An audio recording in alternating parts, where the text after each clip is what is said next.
솔로몬이 애굽의 왕 바로와 더불어 혼인관계를 맺어 그의 딸을 맞이하고 다윗 성에 데려다가 두고 자기의 왕궁과 여호와의 성전과 예루살렘 주위의 성의 공사가 끝나기를 기다리니라.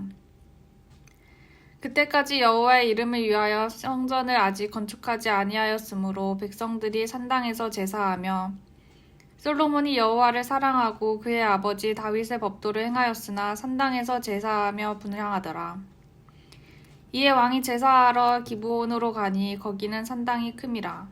솔로몬이 그 제단에 1000번제를 드렸더니 기브온에서 밤에 여호와께서 솔로몬의 꿈에 나타나시니라. 하나님이 이르시되 내가 네게 무엇을 줄고 너는 구하라.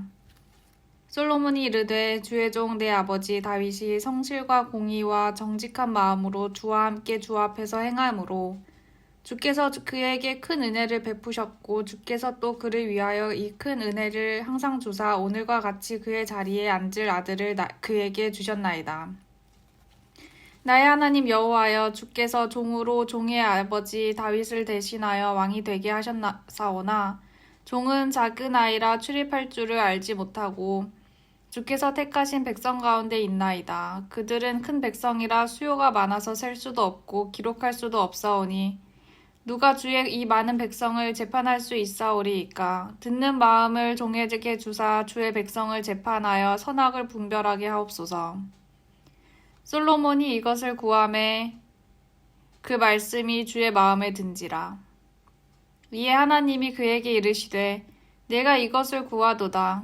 자기를 위하여 장수하기를 구하지 아니하며 부도 구하지 아니하며 자기 원수의 생명을 멸하기도 구하지 아니하고 오직 송사를 듣고 분별하는 지혜를 구하였으니 내가 내 말대로 하여 내게 지혜롭고 총명한 마음을 주노니 내 앞에도 너와 같은 자가 없었거니와 내 뒤에도 너와 같은 자가 일어남이 없으리라.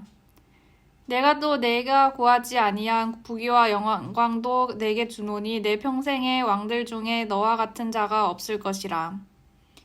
내가 만일 내 아버지 다윗이 행함같이 내 길로 행하며 내 법도와 명령을 지키면 내가 또 내 날을 길게 하리라. 솔로몬이 깨어보니 꿈이더라. 이에 예루살렘에 이르러 여호와의 언약궤 앞에 서서 번제와 감사의 제물을 드리고 모든 신하들을 위하여 잔치하였더라. 아멘. 주님의 이름으로 평안의 인사를 여러분에게 드립니다. 요즘 낙엽이 거의 다 지었죠? 땅바닥에 떨어진 낙엽들을 보면 여러 가지 많은 생각들이 듭니다. 계절이 변할 때마다 그 계절들이 주는 감동이 좀 다른데요. 가을에는 이 낙엽들이 주는 감동이 있습니다. 두꺼운 나무 등거를 뚫고 이 세상의 초록 잎으로 나와서 여름 내내 자기 역할을 다 했습니다. 그리고 다시 떨어져 땅으로 돌아가는 것을 보면 얼마나 감동적인지 모르겠어요. 고집부리지 않고 자기 역할에 만족하고 자기 역할을 마친 가을 잎들을 보면서 저의 삶을 되돌아보게 됩니다. 여러분은 어떠신지요? 또 여러분의 가을 낙엽은 어떤 모습인지요? 우리 한번 생각해 보면 좋을 것 같습니다. 이 계절에 낙엽을 바라보면서 나의 삶은 어떻게 흘러가고 있는가, 어떻게 지나가고 있는가 돌아보시면 참 좋을 것 같습니다. 오늘은 그런 이야기의 같은 맥락에 있는 솔로몬의 이야기를 나누려고 합니다. 솔로몬은 지혜의 왕이라고 우리가 이야기를 합니다. 오늘 우리가 읽은 말씀 뒤에 나오는 솔로몬의 재판은 너무 유명한 재판이죠. 솔로몬의 지혜를 나타내는 아주 재미있는 재판 이야기입니다. 지금 생각해도 모성애를 통해 누가 어머니인가를 밝히는 그 이야기 자체가 참 지혜로운 것입니다.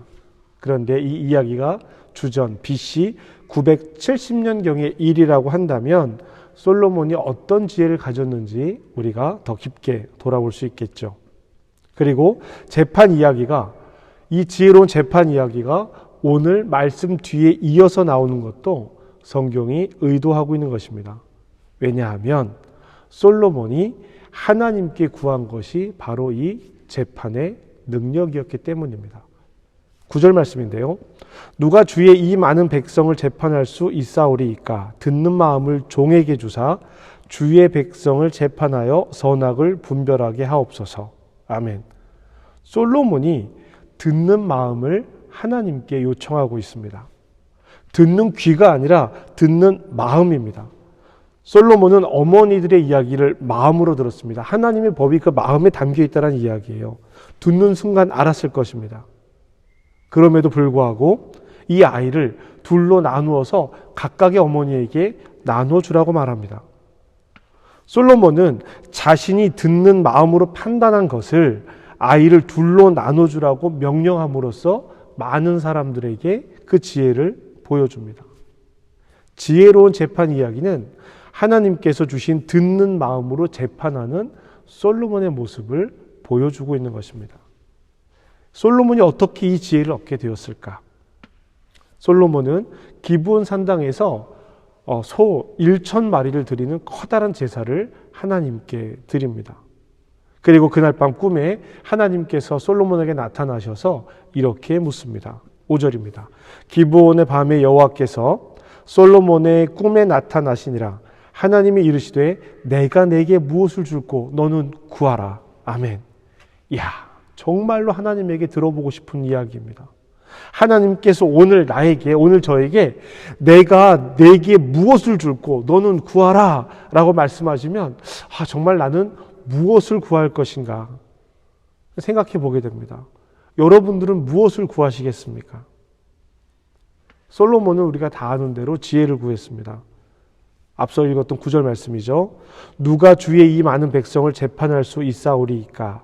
듣는 마음을 종에게 주사 주의 백성을 재판하여 선악을 분별하게 하옵소서. 아멘. 하나님은 이 솔로몬의 요청을 아주 즐겁게 받아주셨습니다. 11절 말씀을 보면은요.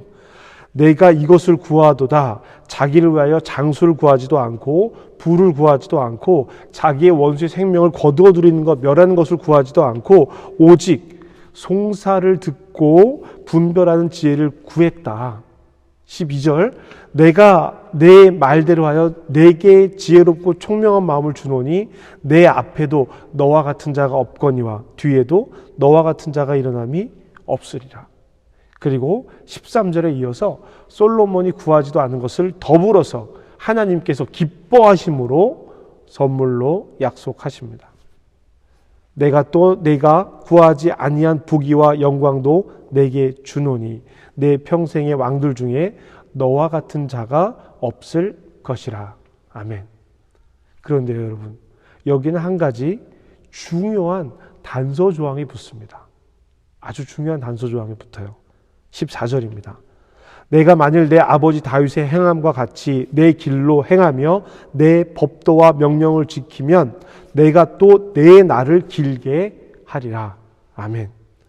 아버지 다윗과 같이 행해야 된다라고 하는 단서 조항이 붙습니다.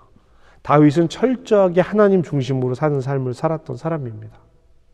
솔로몬은 이 꿈속에서 하나님께서 약속하신 것을 보고 예루살렘으로 돌아와서 여호와의 언약궤 앞에 범죄와 감사의 제물을 드리고 모든 신하를 위하여 잔치를 열었습니다.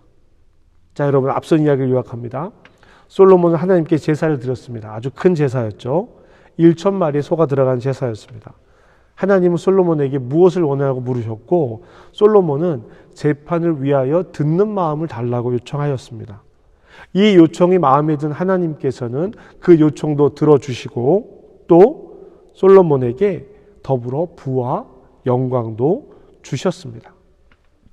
그런데 이 모든 것이 반석 위에 집을 지어야 하는 것처럼 아버지 다윗의 행함을 따라 하나님의 길, 하나님의 법을 따라 하나님의 명령을 따라야 하는 것, 그 위에 행해져야 한다는 것을 하나님은 약속하셨습니다. 솔로몬은 그렇게 했습니다. 그래서 지혜로운 왕이라는 명칭을 얻었죠. 하나님의 집인 성전을 짓는 영광도 가졌습니다. 그리고 예루살렘 성전도 건축했어요. 열왕기에 기록된 솔로몬 왕의 일은 성전을 짓고 왕궁을 짓는 일이 거의 전부입니다.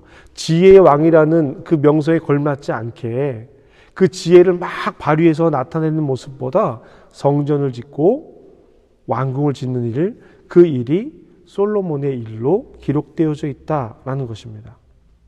그리고 이렇게 성전을 짓고 왕궁을 짓고 난 뒤에 하나님께서 솔로몬에게 다시 나타나셔서 말씀하십니다. 그것이 9장에 나오는 이야기예요.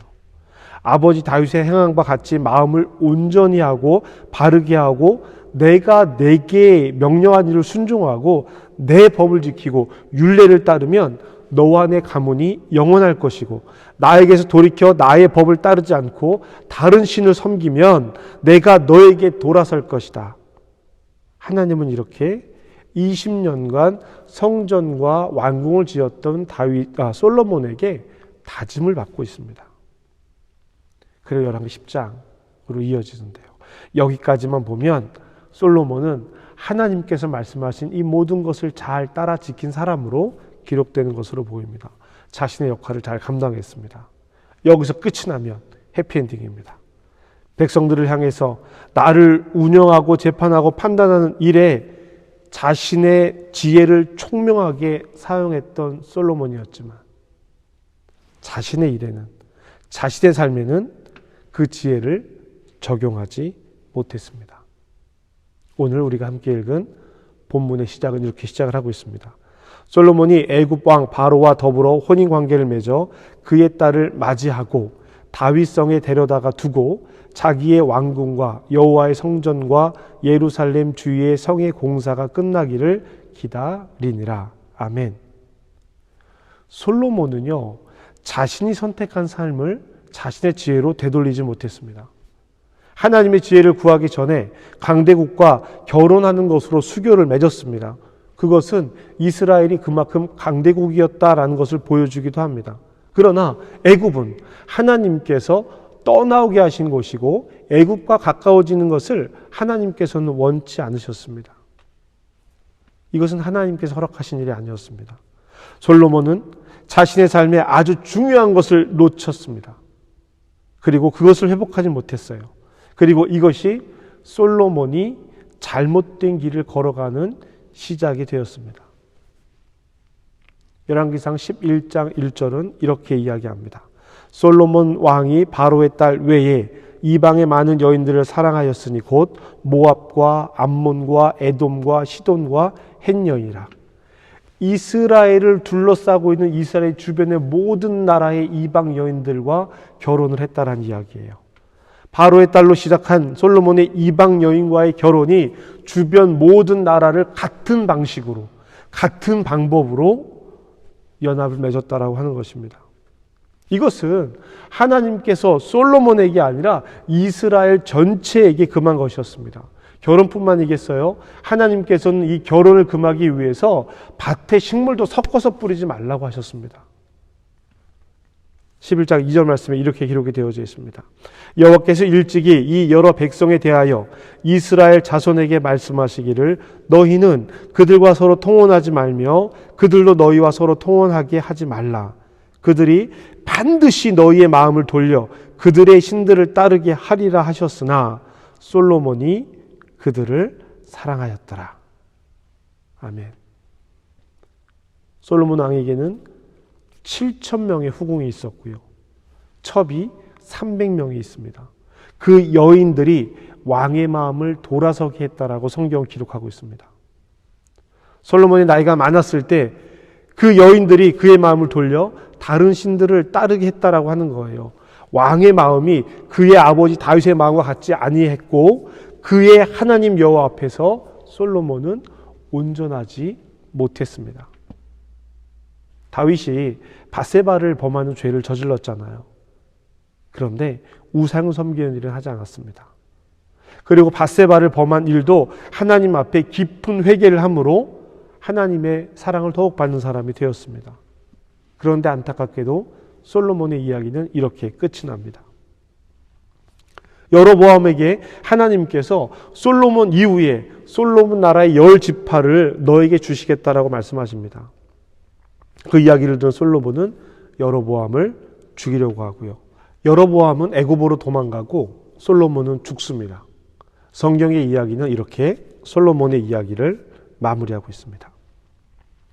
열왕기상 3장은 솔로몬의 축복과 솔로몬의 멸망을 동시에 기록하고 있습니다. 솔로몬의 축복과 솔로몬의 지혜와 바로의 딸은 동시에 있을 수 없는 것이었어요.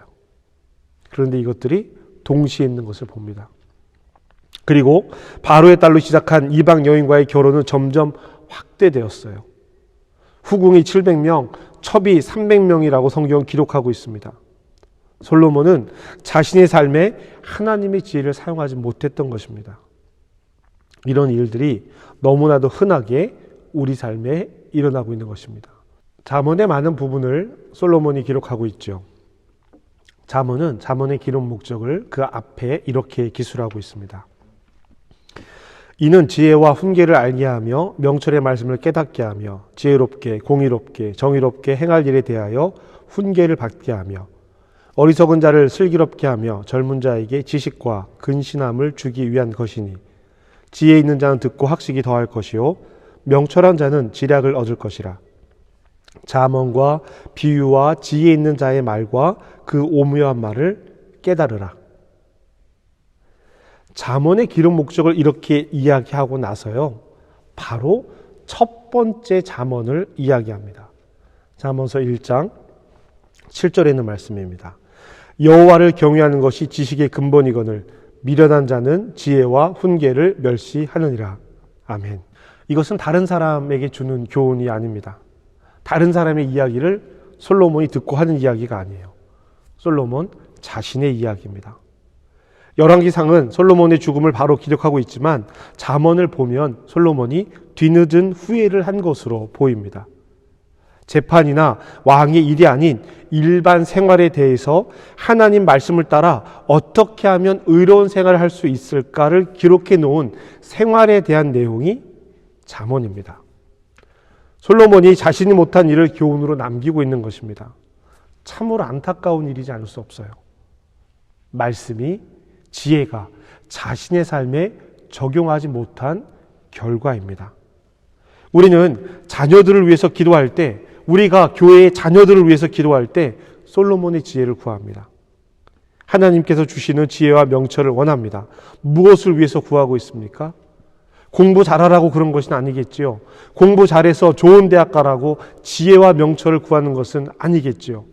솔로몬은 여호와를 경외하는 것이 지식의 근본이라고 말을 합니다. 그 누구보다도 솔로몬이 잘 알고 있는 내용이에요. 자신이 그것을 못했기 때문입니다.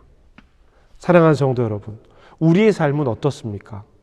혹시 우리의 삶에 바로의 딸이 있는 것은 아닙니까? 우리 삶에 바로의 딸 같은 빈틈이 혹시 있습니까? 무엇일까요? 다시 말하면 하나님보다 더 사랑하는 것이 있다라는 것입니다. 하나님보다 더 사랑하는 것, 그것이 바로 우상입니다. 솔로몬이 눈을 돌린 것이 바로 그것들입니다. 자녀를, 남편을, 아내를, 가족을, 내 일을 하나님보다 더 사랑한다라는 것은 그들이 우상이 된다라고 하는 것이에요. 여러분 이 이야기를 어떻게 받아들이시겠습니까? 이 말은 자신의 유익을 구하기 위해, 자녀와 가족들의 유익을 구하기 위해 하나님의 말씀을 외면하는 것을 이야기합니다. 하나님의 말씀을, 하나님께 드리는 예배를 외면하는 것을 이야기하는 것입니다. 여러분 이렇게 질문할 수 있습니다. 꼭 교회에 와서야만 예배를 드려야 하는 것입니까? 꼭 형식을 따라야만 하나님을 사랑하는 것입니까? 꼭 매일 말씀을 읽고 매일 기도하는 생활을 해야만 하나님을 경외하는 것입니까? 이렇게 질문할 수 있습니다. 여러분 돌이켜 보십시오. 빠질 수도 있고요. 형식을 따르지 않을 수도 있습니다. 매일 하지 않을 수도 있습니다. 그렇습니다. 그럴 수 있어요.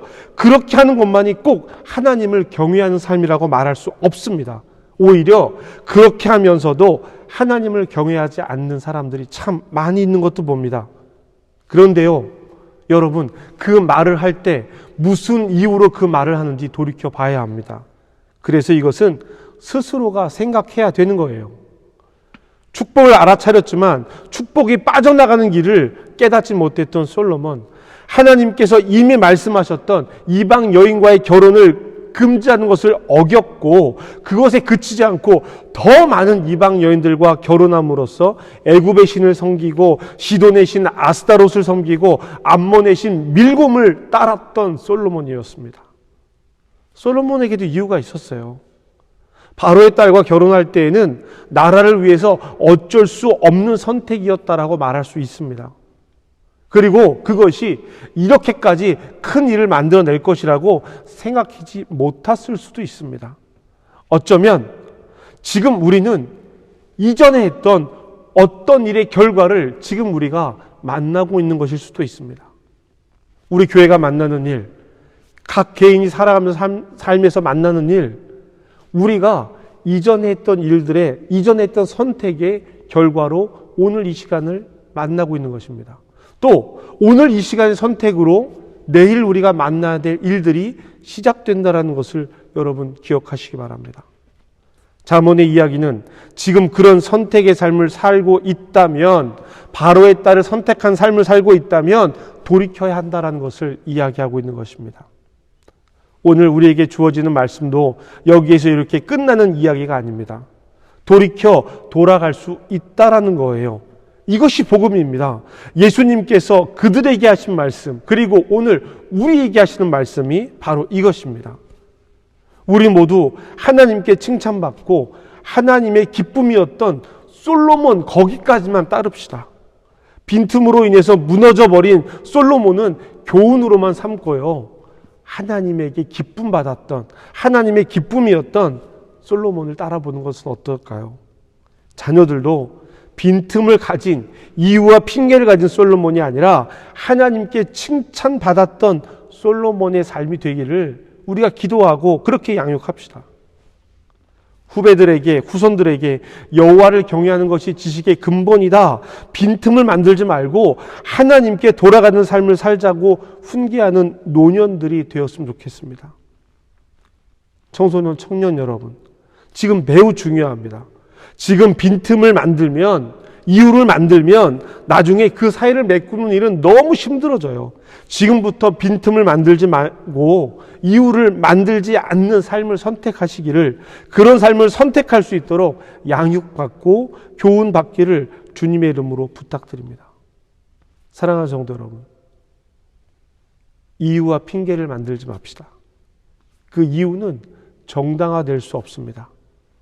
이유와 핑계가 아니라 선택한 삶의 고민과 열정을 살아가시는 저와 여러분 되시기를 주님의 이름으로 축복합니다. 하나님 말씀에 거합시다. 하나님 말씀 안에 있어야 합니다.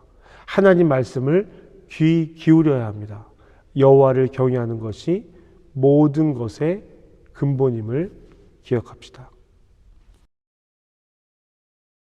우리 함께 결단의 기도를 드립시다. 깨달음을 가지고 우리의 삶을 하나님 앞에 결단합시다. 함께 기도하시겠습니다.